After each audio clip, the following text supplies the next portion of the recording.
Halo semuanya, apa kabarkah kalian saat ini? Ya, saya harap kalian semua dalam keadaan yang senantiasa baik-baik saja. Beberapa hari belakangan ini, saya memang berusaha untuk membuat pembahasan mengenai manga Mokushiro no Yonkishi secara konsisten. Dan akhirnya sekarang sampai juga pada pembahasan chapter yang ke-18-nya. Pastinya kalian masih ingat bukan dengan apa yang terjadi di chapter lalu? Ya benar, di chapter lalu pertarungan antara Percival dengan Ironset memang sudah dimulai. Dan yang melancarkan serangan pertama tidak lain adalah Percival. Alasannya karena dia ingin segera menghentikan Ironset yang berencana mengorbankan semua warga kota Sistana untuk mengaktifkan relik peti mati kegelapan abadi. Akan tetapi yang mengejutkannya, jika pada chapter lalu saya kira serangan sihir Percival berhasil mengenai Ironset, ternyata hal itu tidaklah benar. Sebab di awal halaman dari manga Mokushiro no Yonkishi chapter ke-18 ini terlihat kalau Ironset sama sekali tidak terkena serangan sihir Percival. Walaupun sang kesatria suci berarmor merah ini tidak bergerak sedikit pun dari tempatnya berdiri. Penyebabnya karena serangan sihir Percival sebelum mengenai Ironset seperti menabrak sebuah dinding transparan yang membuatnya terbelah menjadi dua bagian. Dan di bagian terbelahnya inilah tempat Ironset berdiri. Tentu saja melihat apa yang terjadi membuat Nasian serta Doni amat terkejut. Karena mereka sama sekali tidak pernah menyangka jika serangan sihir Percival dapat ditangkis dengan cara seperti itu. Lalu di saat itulah Nasian mengingatkan Percival kembali akan tujuan mereka kenapa datang ke tempat ini. Dan Percival yang mendengar hal itu pastinya sama sekali tidak akan membuang-buang waktu lagi. Karena dia langsung saja menyerang relik peti mati kegelapan abadi dengan memanfaatkan mini Percivalnya. Yang tujuannya adalah untuk menghancurkan relik tersebut. Makanya para mini Percival ini mengatakan break saat menjalankan aksinya. Pada akhirnya para mini Percival memang berhasil melancarkan serangan pada relik peti mati kegelapan abadi. Tapi yang mengejutkannya, para mini Percival ini malah berakhir hancur setelah beberapa saat melancarkan serangan.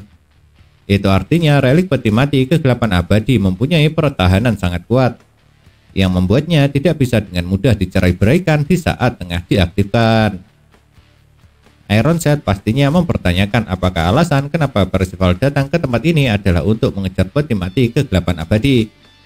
Namun yang menarik bukanlah pertanyaan Ironset yang itu, melainkan saat dia bertanya pada Percival apakah dia tahu tujuan kami. Dan karena Ironset mengatakan kami, itu berarti ada dalang di balik semua kejadian ini. Tapi siapakah dalang di balik semua ini? Apakah Arthur? Atau bahkan Merlin? Ya, siapa yang tahu? Karena untuk sekarang jawaban dari pertanyaan tersebut memanglah masih belum ada. Percival saat mendengar pertanyaan seperti itu memang memberi jawaban dengan sangat tidak serius. Sebab dia mengatakan seolah aku akan menjawabmu.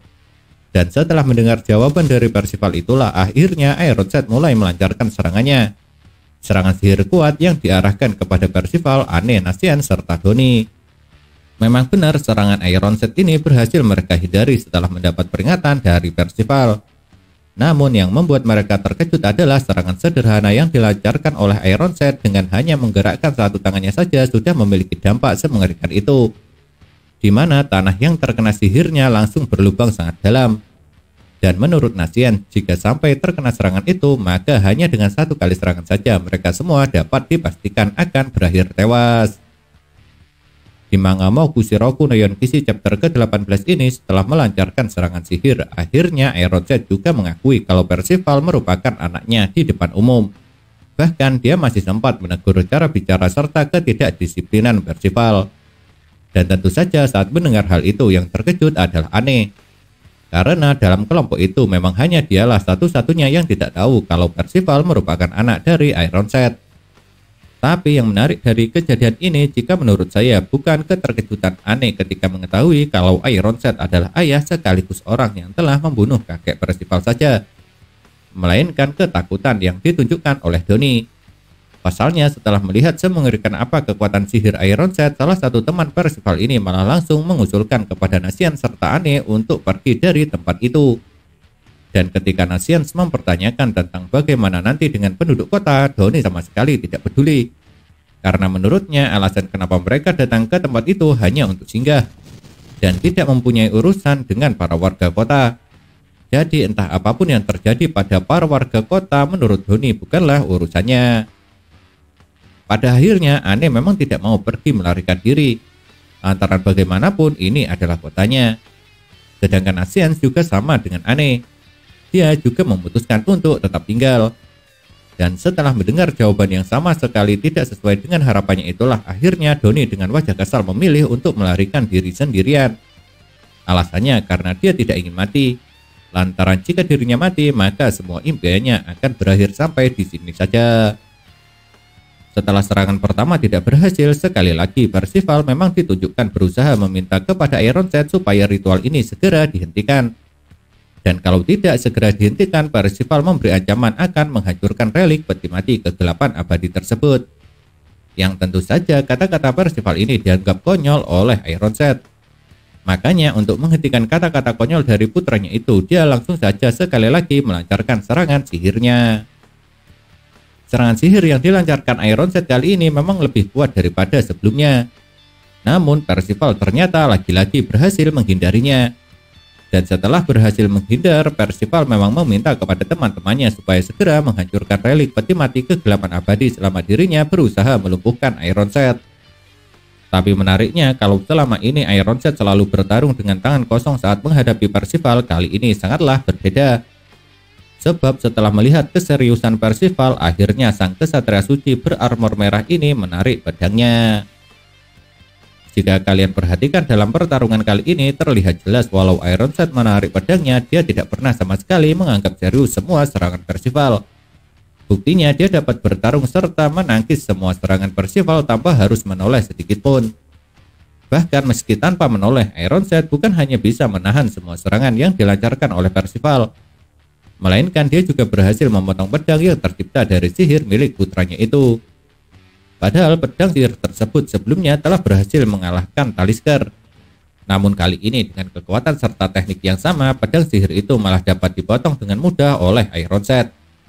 Yang itu membuktikan memang benar kalau Ironsides 10 kali lebih kuat daripada Percival, seperti yang dikatakan oleh Shin sebelumnya.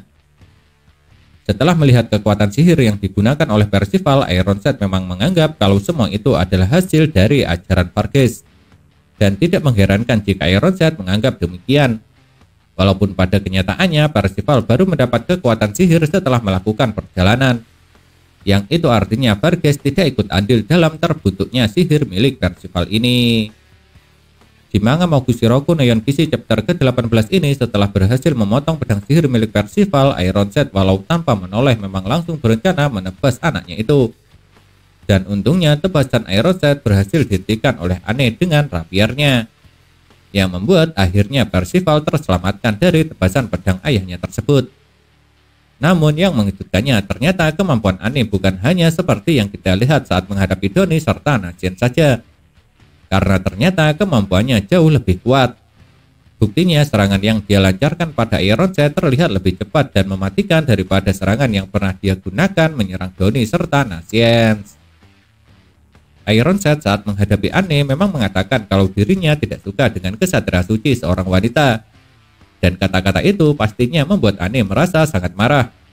Karena ucapan tersebut sama saja dengan merendahkan impiannya serta ibu kandung Ane yang telah meninggal. Sebab seperti yang kalian tahu sendiri kalau ibu Ane memanglah merupakan seorang kesatria suci. Karena menurut Ane tidak ada salahnya seorang wanita menjadi seorang kesatria suci. Soalnya entah itu pria ataupun wanita sama-sama memiliki keinginan menyelamatkan orang-orang yang dicintainya. Meski serangan Ane lebih kuat daripada ketika dia melawan Doni serta Percival, pada akhirnya dia tetap harus mengakui jika Ironsides bukanlah lawannya. Karena setelah terus bertahan, sekalinya melancarkan serangan, Ironsides langsung berhasil membuat baju Ane menjadi terkoyak-koyak. Akan tetapi, perjuangan Ane saat menghadapi Ironsides juga bisa dibilang tidaklah sia-sia. Pasalnya, walau sedikit, dia berhasil melukai kesatria suci berarmor merah tersebut. Luka kecil seperti itu memang sama sekali tidak akan cukup untuk dapat mengalahkan Ironsides. Namun yang mengejutkannya ketika Ane bertarung, ternyata Naziens tidak tinggal diam begitu saja.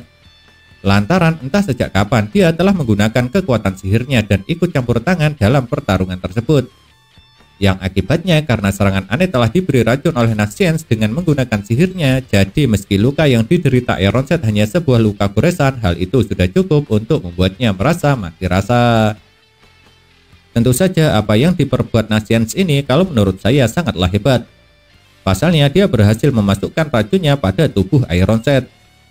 Dan melihat hal itu tentu saja membuat Percival sangat gembira serta bangga. Yang hal tersebut terlihat jelas dari raut wajahnya. Namun kalau Percival sangat gembira serta bangga, berbeda halnya dengan Anne. Soalnya setelah melihat apa yang dilakukan oleh Percival serta Nasiens, hal tersebut malah membangkitkan semangat bertarungnya. Jadi dia yang awalnya terkejut setelah bajunya terkoyak akibat terkena serangan Ironset, sekarang dia mulai bersemangat lagi. Bersemangat untuk melanjutkan pertarungannya melawan Ironset yang akan dibantu oleh Percival serta Nasiens. Percival yang pada dasarnya merupakan anak polos ketika melihat apa yang dilakukan oleh Anne menganggap jika itu sangatlah keren. Dan Anne yang mendengar pujian dari Percival tersebut dengan malu-malu berkata terima kasih. Tapi kalau Percival, Nasiens serta Anne tengah bahagia, berbeda halnya dengan Ironset. Sebab setelah terkena racun milik Nasiens, kali ini dia diperlihatkan menjadi sangat marah. Dan saking marahnya Ironset sampai mengatakan jika mereka tidak disiplin sama sekali. Oleh sebab itu, untuk mendisiplinkannya, Ironset berencana akan membuat Percival, Nasiens serta Anne merasakan yang namanya sebuah keputusasaan. Apakah yang akan dilakukan Ironset untuk membuat ketiga anak sepantaran ini merasakan keputusasaan? Apakah dia akan bertarung serius mulai saat ini? Dan mungkinkah Percival, Nasiens serta Anne bisa menghadapi dan mengalahkan Ironset yang tengah marah? Ya, siapa yang tahu jawaban dari semua pertanyaan itu? Namun yang jelas untuk mengetahuinya memang hanya dengan membaca kelanjutan ceritanya pada manga Moukushiroku no Yonkishi chapter selanjutnya, yaitu chapter ke-19-nya. Nah, itulah yang dapat saya sampaikan mengenai manga Moukushiroku no Yonkishi chapter ke-18. Kalau menurut kalian, kejadian manakah yang paling menarik? Apakah kalian mempunyai pendapat? Jika punya, jangan pernah sungkan atau ragu untuk menuliskannya pada kolom komentar. Karena komentar itu sangat berarti bagi saya atau teman-teman lain yang membacanya. Sebab komentar kalian itu bisa dibuat menjadi referensi atau bahan untuk saling bertukar pendapat di antara kita semua.